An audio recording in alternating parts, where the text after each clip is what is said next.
Team यहाँ एक खास जगह पर रिसर्च करने के लिए आई थी। वो दरअसल जमीन को खोदकर गहराइयों से जिंदगी का कोई सैंपल लेना चाहती थी, ये पता करने के लिए कि क्या जिंदगी वहाँ मुमकिन है। मशीन के जरिए उन्होंने 9 मील तक वहाँ खुदाई की और खुद भी वहाँ गए थे। ये बात काफी हैरत वाली थी क्योंकि आज से पहले इंसान इतनी गहराई में नहीं गए थे। फिर कुछ दिन के बाद यहाँ रेत का खतरनाक तूफान आया। साइंटिस्ट ने मदद मांगने के लिए अपनी टीम से कोई राब्ता नहीं किया क्योंकि ये एक सुनसान इलाका था। उनका राब्ता भी टूट गया था अपनी टीम से, तो जाहिर है टीम ने भी कोई मदद नहीं भेजी। तूफान यहाँ तक काफी देर तक रहा। जाहिर है साइंटिस्ट से कोई राब्ता नहीं हुआ, तो मजीद इन्वेस्टिगेशन करने के लिए टीम ने अपना एक आदमी भेजा जिसका नाम जैक था। वो यहाँ अकेला आया था। तूफान के बीच से ही निकलकर वो आगे बढ़ रहा था। आसपास वो देखता है मगर उसे वहाँ कोई नहीं दिखता। यहाँ एक काफी बड़ी लैब थी, इसलिए जैक वहाँ जाता है चेक करने के लिए कि आखिर यहाँ पर क्या हो रहा था, मगर वहाँ पर भी उसे कोई नहीं मिलता। वहाँ सिर्फ लोगों के कपड़े और जूते पड़े हुए थे। ये लैब काफी बड़ी थी, इसे देखने से साफ लग रहा था कि इस प्रोजेक्ट पर टीम ने काफी पैसा लगाया है। हर जैक आगे बढ़ता है और एक कमरे में जा पहुँचता है। वहाँ उसे फोन और रेडियो दिखते हैं, मगर उनकी हालत ऐसी थी जैसे काफी वक्त से किसी ने इस्तेमाल नहीं किया। जैक को काफी अजीब लगता है, इसीलिए उस जगह को और चेक करने के लिए आगे बढ़ता है। वो अब एक फ्रीजर रूम में जाता है जहाँ चीजों को ठंडा और ठीक रखने के लिए रखा जाता है। यहाँ पर गोश्त भी था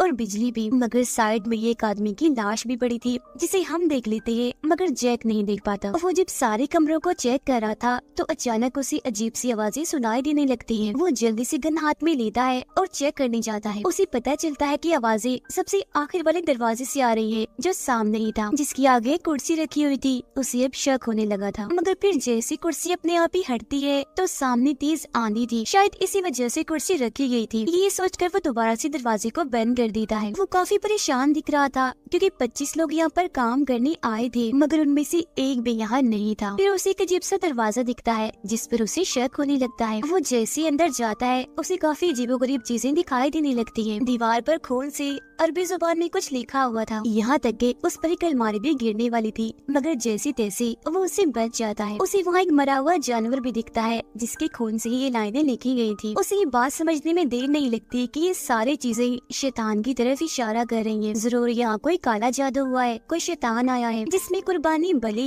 इस जानवर की दी गई। ये एक ऐसी कुर्बानी लग रही थी जिसे शैतान के लिए दिया गया था। इन सब के बाद वो अपनी गाड़ी में आता है। जो कुछ भी उसने यहाँ देखा इस बारे में वो अपनी टीम को जानकारी देता है और ये भी कहता है कि यहाँ और भी इमारतें हैं जिन्हें अभी मैंने चेक करना है, शायद साइंटिस्ट की टीम वहाँ मिल जाए। वो एक किताब पढ़ता है ताकि उसे मदद मिल सके, मगर तभी लाइट चली जाती है। वो फौरन जनरेटर वाले कमरे में आकर जनरेटर चलाता है और इस जगह को भी चेक करने लगता है। तब उसे यहाँ एक कैमरा मिल जाता है। वो सिर्फ ये जानता था कि साइंटिस्ट की एक टीम यहाँ आई थी, मगर इससे आगे और बात उसे नहीं बताई गई, यानी ये बात कि वो जमीन में गहरा होल सुराख करने वाली थी। ये सारी बातें उसे इस कैमरा में रिकॉर्ड वीडियो से पता चल जाती है। ये भी कि वो यहाँ जिंदगी का सैंपल लेने आए थे जमीन की बहुत बहुत गहराई से। फिर वो सारे साइंटिस्ट खुशी में पार्टी करने लगते हैं, जिसका मतलब साफ था कि वो अपने इस मकसद में कामयाब हो गए हैं। उन्हें सैंपल मिल गया है, मगर आगे क्या हुआ ये उसे पता नहीं चल पाता। जो भी था, मगर यहाँ कोई गड़बड़ जरूर थी जिसका शक जैक को भी हो रहा था। फिर जैसे जैक अपनी गाड़ी में सोने लगता है तो उसी गाड़ी की खिड़की पर काफी सारे इंसानी हाथ दिखते हैं, जिन्हें देखकर एकदम वो काफी घबरा जाता है। मगर बहुत जल्द उसे एहसास हो गया था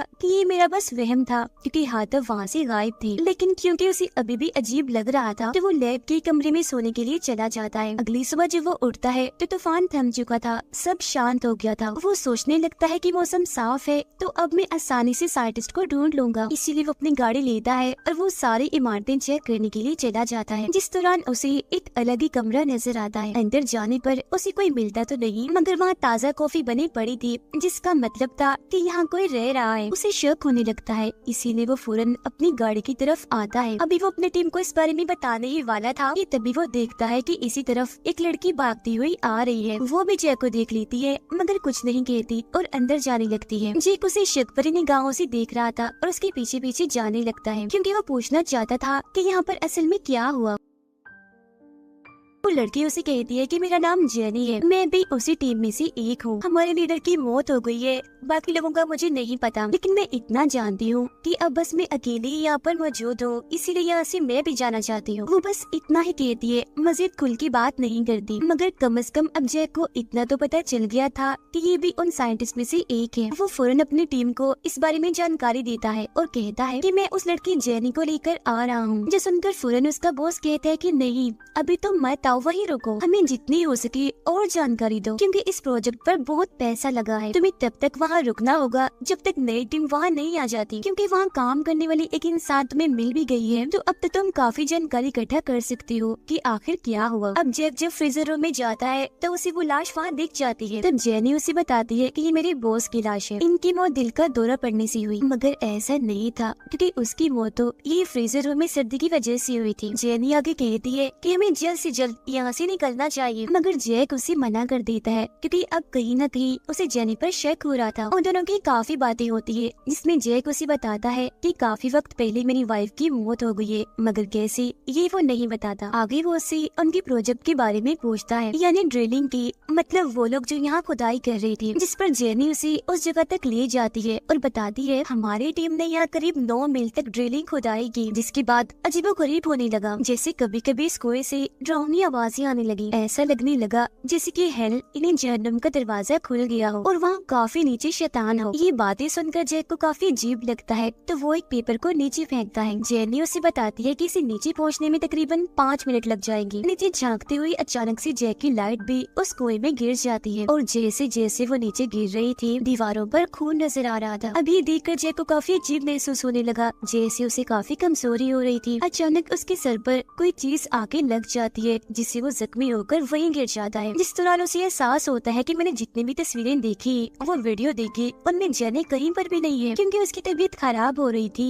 इसलिए जेनी उसे लैब में लाकर उसकी मरहम पट्टी करती है। वो जैक को एक कमरे में लॉक करके यहाँ से भागने की कोशिश करती है। जैसे वो जैक की गाड़ी के पास पहुँचती है तो उसे पता चलता है कि चाबियां तो मेरे पास है ही नहीं। उधर जैक जिस कमरे में था, अचानक उसकी छत से खून टपकने लगता है और फिर देखते ही देखते वहाँ हर तरफ खून की बारिश होने लगती है, यहाँ तक कि चीजें भी खून उगलने लगती है। ये सारी सूरत हाल देखकर वो काफी घबरा जाता है। वहाँ से बाहर निकलने की कोशिश करता है, मगर दरवाजा तो लॉक था। अब जेनी भी वापस आ गई थी चाबियां लेने, तो वो जैक के लिए दरवाजा खोल देती है। अब हैरत ये थी कि जो खून जैक को दिख रहा था एकदम वो गायब हो गया था, कमरा तो बिल्कुल साफ था। इस बारे में वो जेनी को बताने की कोशिश तो करता है, मगर वो सिर्फ ये कह देती है कि ये बस तुम्हारे दिमाग का वहम है, तुम थोड़ा आराम कर लो। फिर कुछ देर आराम करने के बाद जैक जब उठता है तो अपनी टीम से राब्ता करता है। टीम से उसे पता चलता है कि जो साइंटिस्ट वहाँ आए थे उनमें जेनी का नाम नहीं है, जिसका मतलब साफ है कि वो टीम का हिस्सा नहीं है। ये बात सुनकर जैक को और शक होने लगता है कि जेनी तो क्या इस मिशन पर कोई भी औरत नहीं भेजी थी, इसीलिए वो लैब में आकर हर जगह उसे ढूंढने लगता है, मगर वो उसे कहीं भी नहीं मिलती। बाहर जब वो आता है तो दूर उसे ट्रैक्टर दिखता है, जिसके आसपास परिंदों का एक झुंड था, और ये झुंड तब से था जब से जैक यहाँ आया था। जैसे वो ट्रैक्टर के पास जाता है तो पीछे से जेनी भी आ जाती है। जैक उसे बताता है कि मैंने अपनी टीम से राब्ता किया है, उन्होंने मुझे बताया कि हमारे पास जेनी का कोई रिकॉर्ड नहीं है। तो बताओ तुम कौन हो, आखिर तुम क्यों नहीं बताती कि तुम कौन हो, तुम्हारी क्या पहचान है, तुम यहाँ क्या कर रही हो, तुम्हारा मकसद क्या है। जिसके जवाब में जेनी कहती है कि हाँ, ये बात बिल्कुल सच है कि इस मिशन पर किसी भी औरत को नहीं भेजा गया, मगर जो यहाँ का लीडर था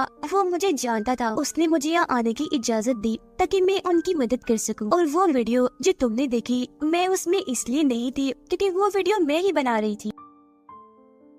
अब सबूत के तौर पर जेनी उसे वो वाली वीडियो दिखाती है जिसमें वो मौजूद थी, मगर क्योंकि अभी तक जेनी ने कुछ भी खुलकर नहीं बताया, इसलिए जैक को अभी भी उस पर यकीन नहीं था। उसके जहन में अभी भी ये सवाल था कि बाकी लोगों के साथ क्या हुआ और वो कहाँ चले गए, सिर्फ जेनी जिंदा कैसे है। अब जेनी उसे एक ऑडियो भी सुनाती है, जिसकी आवाज जैसे तेज की जाती है, ऐसा लग रहा था जैसे इंसानों की चीखें हो और ये उसी कुएं में से आ रही थी। जेनी कहती है कि आगे इससे भी खतरनाक चीजें होने वाली है, इसलिए हमें जल्द से जल्द यहाँ से निकलना होगा, क्योंकि उन साइंटिस्ट के साथ भी ऐसा ही हुआ था। पहले उन्हें ऐसी आवाजें सुनाई दी जाने लगी और बाद में अजीब चीजें दिखने में लगी। कुछ का कहना तो ये था कि हमें अपने मरे हुए लोग भी दिख रहे हैं। अब जैक ये सारी बातें सुन तो रहा था, मगर हंस देता है, क्योंकि ऐसी बातों पर यकीन करना जाहिर है काफी मुश्किल था। अब हम देखते हैं जैक की इन्वेस्टिगेशन टीम को। जैक ने उन्हें भी वो सारी खून से लिखी हुई लाइंस और निशान भेज दिए थे, जिनमें से एक आदमी जो अरबी जुबान जानता था वो उसे देखकर कहता है कि ये निशान एक शैतान का है, एक ऐसा शैतान जो मर्दों का शिकार करता है, पहले उन्हें तकलीफ देता है और बाद में उनसे सुसाइड करवा लेता है, मतलब कि वो लोग अपनी ही जान ले लेते हैं। ऐसा वो शैतान उनकी आत्मा लेने के लिए करवाता है। और ये तस्वीर में दरअसल एक तरह की कुर्बानी बलि है जो उसी शैतान के लिए ही होती है। और ये उसी बलि की बात की जा रही थी जो जैक ने भी उस कमरे में देखी थी, उस जानवर की, ताकि वो शैतान इस दुनिया में आ सके। उधर जैक और जेनी मदद आने के इंतजार में बैठे हुए थे। उनके बीच काफी बातें होती है जिससे साफ जाहिर था कि अब उनकी दोस्ती हो गई है। मगर यहाँ एक बात समझ नहीं आ रही थी कि जेनी दोस्त है या दुश्मन। अब जैक को शराब की एक बोतल मिल जाती है जिसे यहाँ पर छुपा के रखा हुआ था, साथ ही उसे यहाँ किताब में से चाबी भी मिलती है जिस पर वो इतना ध्यान नहीं देता और उसे वापस रख देता है। फिर वो उसी ऑडियो को सुनने लगता है जो जेनी ने उसे सुनाई थी। अब जेनी का मानना था कि ये आवाजें शैतानों की है क्योंकि उनसे हल्का दरवाजा खुल गया है। मगर अब जब जैक उसे गौर से सुनता है तो ये आवाजें इंसानों की थी,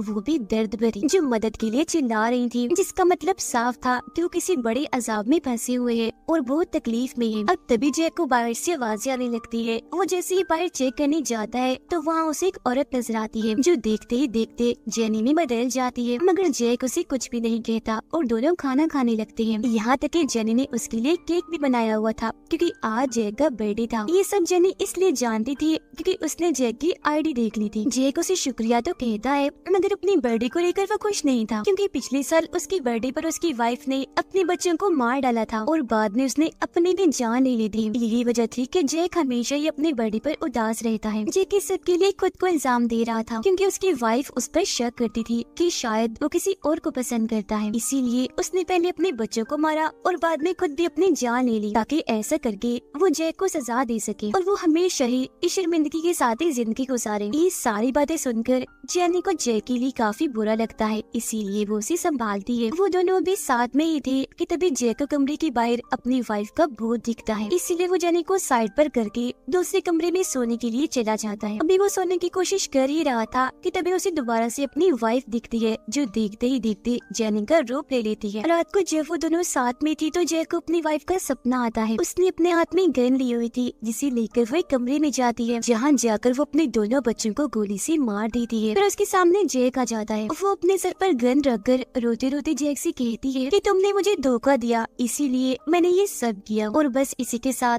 वो खुद को भी मार लेती है। इस भयानक सपने से जैसे वो बाहर आता है तो खुद को कमरे के बाहर पाता है। उसने कपड़े नहीं पहने हुए थे। उसे कुछ भी समझ नहीं आती कि मैं यहाँ कैसे आया। वो कपड़े पहनकर जेनी को हर जगह ढूंढने लगता है। वो वॉशरूम में जाता है जहाँ एक भयानक इंसान जिसका जिस्म गल सड़ रहा था वो उस पर हमला करने की कोशिश करता है। जैक काफी डर गया था इसीलिए भागने की कोशिश करता है, मगर तभी वो भयानक इंसान अचानक से जेनी बन जाता है। तो फौरन जेनी आकर जैक को संभालती है। जैक काफी घबरा गया था, वो हकीकत से भटक चुका था। उसे बार बार उस रात के ख्याल आ रहे थे जब उसकी वाइफ ने अपने और अपने बच्चों की जान ली थी। इन ख्यालों में जैक को बार बार जेनी भी दिखाई दे रही थी जैसे वो हर जगह मौजूद हो। फिर अगली सुबह जेनी जब वॉक पर जाती है तो जैक सारे सामान की तलाशी लेने लगता है। वो उस वीडियो को भी देखता है जिसमें जेनी थी क्योंकि उसके दिमाग में शक था और उसका शक यकीन में तब बदलता है जब वो उस वीडियो में अपनी ही टोपी देखता है, जिसका मतलब साफ था कि ये वीडियो उस वक्त की नहीं है जब साइंटिस्ट यहाँ आए थे, बल्कि ये तो जेनी ने बाद में बनाई थी ताकि वो जैक के आगे झूठ बोल सके। ये सारी बात पता लगने के बाद जैक फौरन अपनी टीम से राब्ता करता है और जल्द से जल्द उन्हें टीम भेजने की मांग करता है, गन लोड करता है और लैब के अंदर चला जाता है। जी काफी घबराया हुआ था क्योंकि अब उसे यकीन हो गया था कि उस कुएं से शैतान बाहर आए हैं और उन्हीं में से एक जेनी के रूप में है। अब जैसे जैक खुद को एक कमरे में बंद करता है तो बाहर से उसे ऐसी आवाज आती है जैसे कोई उसे पुकार रहा है। अब गन लेकर जब वो बाहर आता है तो ट्रैक्टर के पास जाता है जहाँ उसे काफी बड़ा गड्ढा दिखता है जिसमें हजारों की तादाद में कीड़े थे। वो अब जैसे गौर से देखता है तो वो सभी कीड़े अचानक से परिंदों में बदल जाते हैं। वो उड़ने लगते हैं जिस वजह से जैक बौखला जाता है और अब वो भी उस गड्ढे में गिर जाता है जिसमें उसे इंसानी कंकाल ढांचा दिखता है। घबराया तो वो पहले हुआ था मगर अब तो वो बेहद डर जाता है। वो जैसे तैसे गड्ढे से बाहर आकर लैब में चला जाता है और अपने कमरे में आकर कपड़ों समेत ही नहाने लगता है क्योंकि वो कीचड़ से भर गया था। वो भी नहा ही रहा था कि तभी अचानक पीछे से जेनी आ जाती है जिसे एकदम देखकर वो काफी डर गया था, इसीलिए रॉड से उस पर हमला कर देता है और उसे काफी पीट के रख देता है। मगर जब जेनी रोने लगती है तो वो रुक जाता है और उससे उससे माफी मांगता है क्योंकि उसने जेनी को काफी जख्मी कर दिया था। वो फौरन दवाइयाँ लेने जाता है ताकि जेनी की मरहम पट्टी कर सके, मगर जब वो वापस आता है तो ये देखकर काफी हैरान रह जाता है कि जेनी यहाँ नहीं है। वो जब उसे हर जगह ढूंढ रहा था तो तभी पीछे से जेनी आकर उसी रोड से जैक पर हमला कर देती है। तब उससे बचते बचाते जैक खुद को एक कमरे में बंद कर लेता है। वो अब जैसे दरवाजे की सुराख से बाहर देखता है तो जेनी उसे एक शैतान के रूप में नजर आती है। उसकी लाल बड़ी बड़ी आंखें थी, चेहरा एकदम भयानक और दांत भी किसी शैतान जैसी। अब जैक उस कमरे में था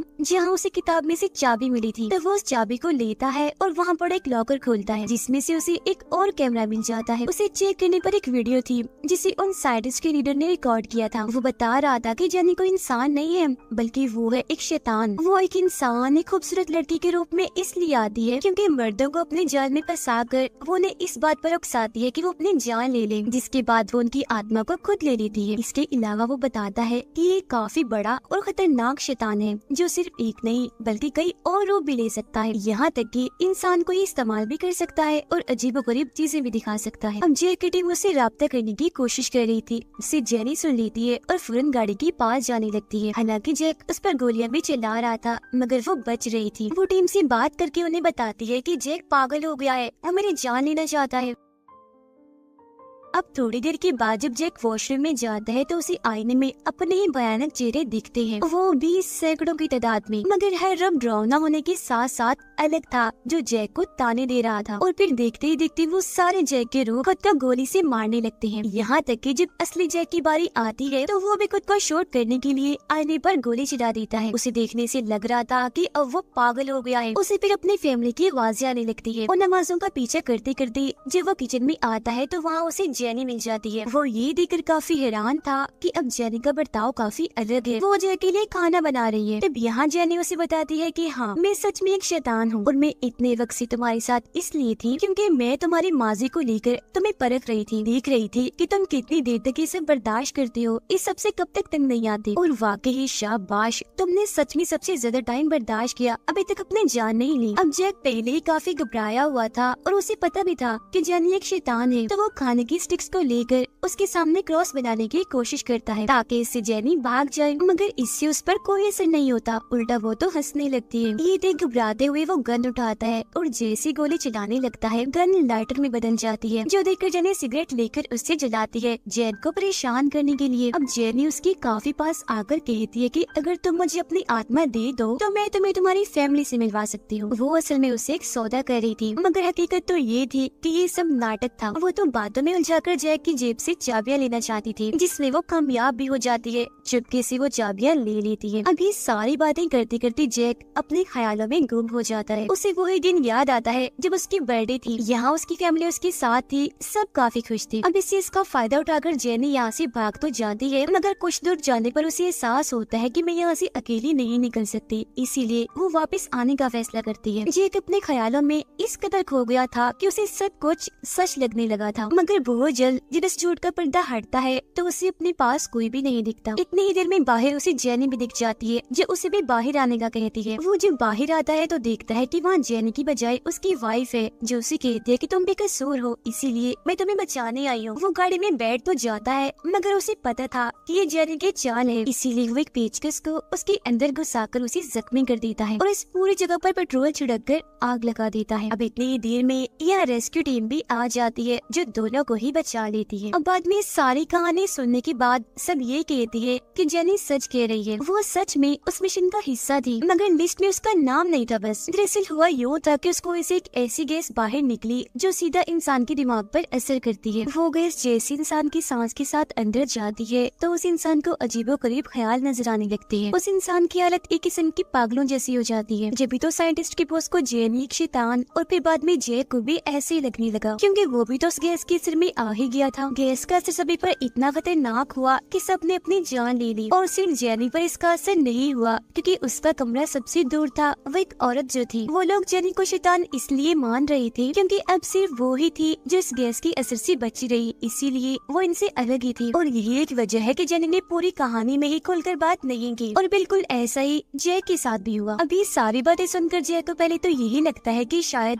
ये सच है, जेनी इंसान ही है, इसीलिए उसके पास जाता है माफी मांगने। वो हॉस्पिटल में थी, मगर असल में जैक का इरादा तो कुछ और ही था। वो एक आदमी की गन छीनकर जेनी को मारने की कोशिश करता है। अब जेनी तो बच जाती है, मगर अभी भी जैक उसे शैतान ही समझ रहा था, इसीलिए कहते हैं कि ठीक है, मैं अपनी आत्मा देने को तैयार हूँ। दरअसल उस गैस का असर अभी भी उसके दिमाग में था, एक तरह से वो अपने होश खो बैठा था। तो जाहिर है हकीकत पर वो कभी यकीन करने वाला नहीं था, इसीलिए बाकियों की तरह वो अपनी ही जान ले लेता है, खुद को गोली से शूट करके। तो असल में कोई शैतान, हेल का दरवाजा, कुछ भी नहीं था। ये बस जैक के दिमाग की सोच थी। और इसी के साथ ये कहानी इधर ही खत्म हो जाती है।